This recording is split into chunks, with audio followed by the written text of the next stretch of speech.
To this audiobook. The volume you are currently listening to tells the next chapter in the saga of our misfit magicians. Like the one that came before, this book is also filled with lessons on magic. Lessons that you can practice in your bedroom, or basement, or school gymnasium. If you listen to the whole thing, both the tale and the lessons, you'll likely come away with some skills of your own. Skills that you can use to make your friends gasp and gag and giggle with gratitude. There may even be laughter and clapping, because isn't that what this is all about? Making your friends smile and giving them an escape from the ordinariness of the everyday? Once again, I must ask that you keep the secrets of the magical lessons to yourself. In other words, please don't go whispering them into sewer grates in the dead of night. And don't stand in front of an audience and explain how each trick works before or after you perform them. It ruins the illusion, and you probably won't get the same kind of applause.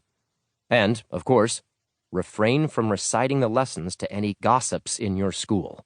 You never know when a rival magician might show up and thwart your hard work. Rival magicians can be tricky that way.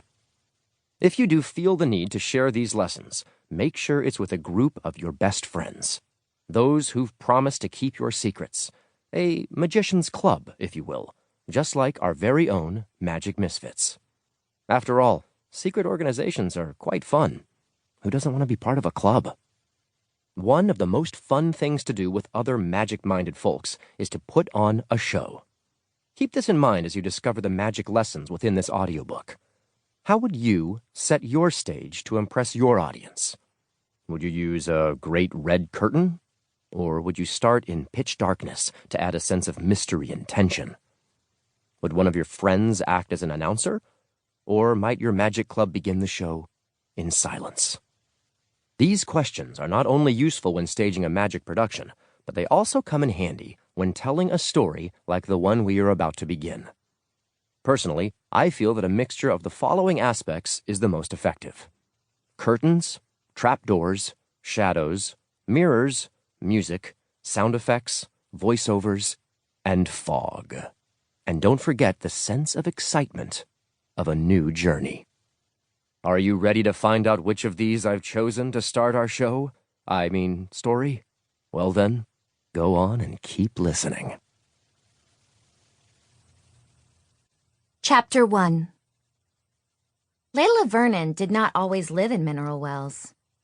In fact, her name had not always been Leila Vernon. When she stayed at Mother Margaret's home for children, Leila's last name had been Doe. Doe was not a name she'd been given by family. Doe was Leila's name because no one knew who her family was.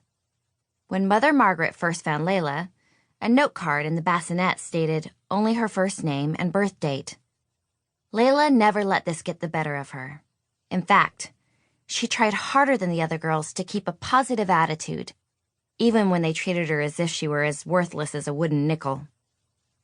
That was why, one afternoon, when several girls from Mother Margaret's home were dragging Leila Doe down the hallway toward Mother Margaret's office, Leila let out a loud and boisterous laugh.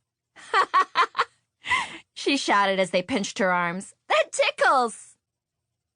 Leila was not actually tickled by what the mean girls were doing to her, but she figured that maybe an adult would hear her loud cries and intervene. She didn't need to be psychic to know what the girls were up to, as they locked her in the darkest closet in the whole orphanage at least once a week. All because the tallest of the bunch had decided at some point that she didn't like Leila always smiling and being cheery. The tall girl wished for Leila to be as miserable as she was, and so she and her friends went out of their way to torment Leila every chance they got. Leila fought with every breath to not show them how much they were hurting her, especially on this particular afternoon, when a group of real live magicians from the town of Mineral Wells was going to perform for all the children. Leila had been looking forward to the show for weeks. "Come on, guys," Leila said with a forced smile. "Let's all go down to the recreation room. Everyone is probably waiting for us. There might even be cookies." The only response she got was a twisted echo of her last statement. "There might even be cookies," the tall girl repeated snidely. The others cackled cruelly. As the gang dragged Leila towards Mother Margaret's office, she dug her heels into the linoleum.